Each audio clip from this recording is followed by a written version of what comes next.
Time for a weekly chat with the head coach of the Avs, Jared Bednar. Coach, it is great to talk to you this morning, and I'm sure you got a smile on your face after that game yesterday, being able to put 7 on the board and 4 of them on that very, very difficult Darcy Kemper. What was the difference yesterday? What changed from the first 3 games of the series that made Kemper so tough to beat to what happened yesterday afternoon? I don't know that a whole lot changed, I'll be honest with you. And yes, I do have a smile on my face this morning. That one felt good. That's a big win for our team, obviously. You know what? It's just sticking with it and continuing to do the right things, you know. And I felt like we've done it in Game 1. We weren't as good in Game 2, but Game 3 we really went at Kemper, and he just had a night, you know. And sometimes, you know, star players and good players have a night, and you got to tip your hat. And we just wanted to make sure we kind of repeated that performance. The big difference, I think, is it's just trying to track down rebounds and create rebounds and traffic and chaos in front of their net, like all teams' plan is against a good goalie. And you know, early on, you look at the 2 Kadri goals in the power play. You know, I felt like we had a better start to the game. We were skating, we drew a couple penalties, and then you kind of get yourself in the power play situations where you have that extra man, and it's easier to create those rebounds and chaos in front of the net, and Kadri takes advantage of some real hard work there, you know, by Landeskog and him in front of the net to come up with a few of those rebounds and put them in the back of the net, and gives us an early lead, gives us some confidence, and then we just kind of kept on going.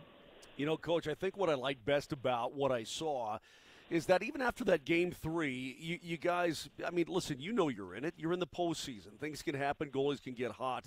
But you just stick with the game plan. I mean, to me, it's a sign of maturity for your club. It's that these guys understand the task at hand. They're not freaking. They're not frustrated. You know, they're just going to continue with the game plan. And you just continue to play your brand of hockey, and you get better performances from guys in the middle 6, and you go, go, go. And that, to me, is just the sign of a team that is there. You know, a team that has a real shot and a team that believes in itself. Well, that's just it. I think you nailed it right at the end. And the reason you just keep going, and trying to, you know, repeat your performance or better your performance or just keep playing your game is because you believe in it. And we got a group here that, you know, has fought through and some adversity in the regular season, guys being out, guys counting us out in certain situations, and different guys just keep stepping up and helping us get the job done. And when you repeatedly do that and you trust the guy that's sitting beside you, then, you know, you have a belief in what your team does and you believe you can win. And when you have that, then it's contagious. And I think our guys, you know, it's easy. That confidence is an easy thing to have when things are going good, and it's an easy thing to lose when things are going bad, right? So the key is you keep digging in and keep believing in the guy beside you, and I think that will carry you a long way if your work ethic and competitiveness is right. Coach, watching the competitiveness of Nathan MacKinnon, he makes me want to run through a wall. I mean, he was kicking ass yesterday, doing everything it takes to win a game, and then he's out there literally kicking a guy's ass. What's going through your mind when you see that fracas? Well, listen, his competitiveness right now is off the charts. Like, he's always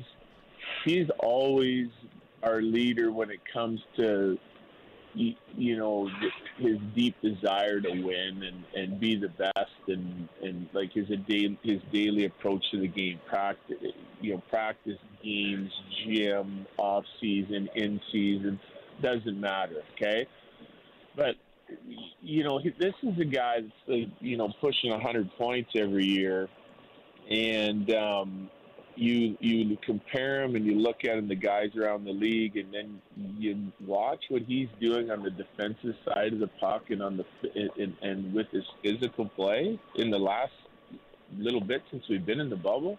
It's off the charts. Like, this guy's defending like he's a Selkie like I see him. He plays like this. He can win the Selkie and the Hart. It's crazy how good he is on the defensive side of things, how physical he plays.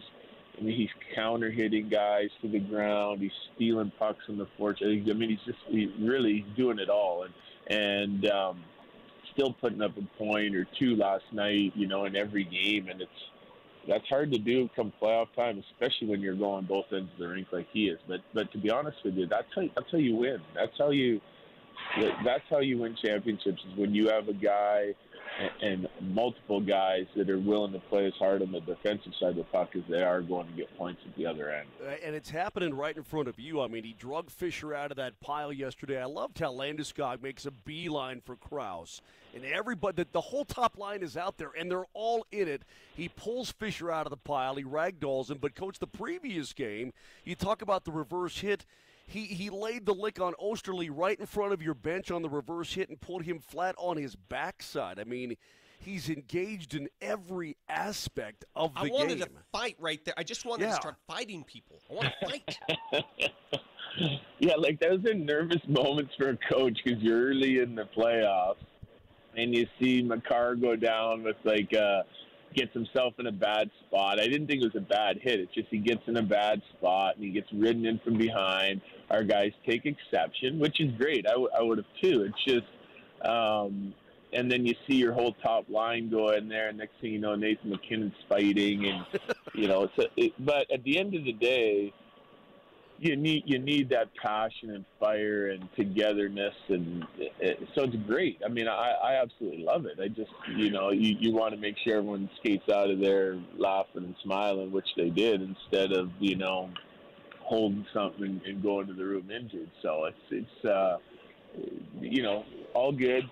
All's good this morning. Everyone's healthy, and you know, we're getting ready to get another day of rest and getting ready to get back after it tomorrow. It is a big win. We still got the toughest one, you know, is the one when you're trying to eliminate a team, and this team's played real hard and real well, and Kemper is an X factor, so we're gonna have to repeat that performance again tomorrow.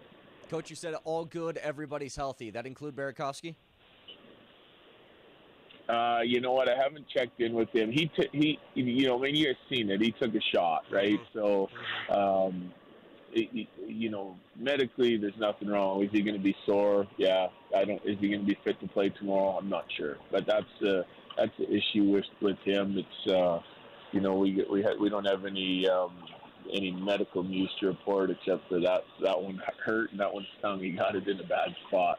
So. Hopefully he's good to go for tomorrow. This day for sure will do him good, and we'll take a look at him later today and tomorrow and figure out if he's going to get in the lineup or not. And that's a 6-1 game at that point. There's no reason to put him back out there anyway, so I dig where you're coming from. So we'll see tomorrow. Let's talk about your back end real quick because, again, Makar with a beautiful goal. But, Coach, you've had your guys. I mean, I know you give them a green light and you trust their judgment. But when you're rolling four lines and they're all playing well like they did yesterday, and then you add your defensive core in the mix, is that the idea that let's make it as difficult as possible? Because if I was an opposing coach or team, I wouldn't know how to handle that when you've got the defensemen activating the way they are, plus the kind of talent you have on the blue line. Well, I think you have to. You know, I do. In today's NHL, you're always looking for a numerical advantage, whether that's up the ice on the rush and you're challenging their, you know, F1 and F2 on the forecheck to try and stay with you coming back to create your numbers, or when you're in the offensive zone. If you just kind of stand out in the blue line and and tactically there's different, you know, attack points to every team that you want to try to expose, and lots of them are the same because we all kind of copy each other in the way we play. But if you're just standing on the blue line with your D in the offensive zone all the time, then the other team's just going to basically try and play 5 versus your 3 forwards, and then it's hard to trade offense, you know. So you got to get everyone involved, and we've got some guys, you know, like Eric Johnson's done an amazing job at just getting up and helping us on the breakout, being an extra man in the rush as a trailer, sometimes leading the rush, you know. And, we see it from Gerard, McCarr, mostly those guys. And some of our other guys are active in the offensive zone blue line. Like Cole's done a nice job getting his shots. Graves, Zadorov last night had a couple good looks to the net. You start, mixing those guys in there, and you become more of a five-man attack, whether that's off the rush or in zone, and that becomes tougher to handle.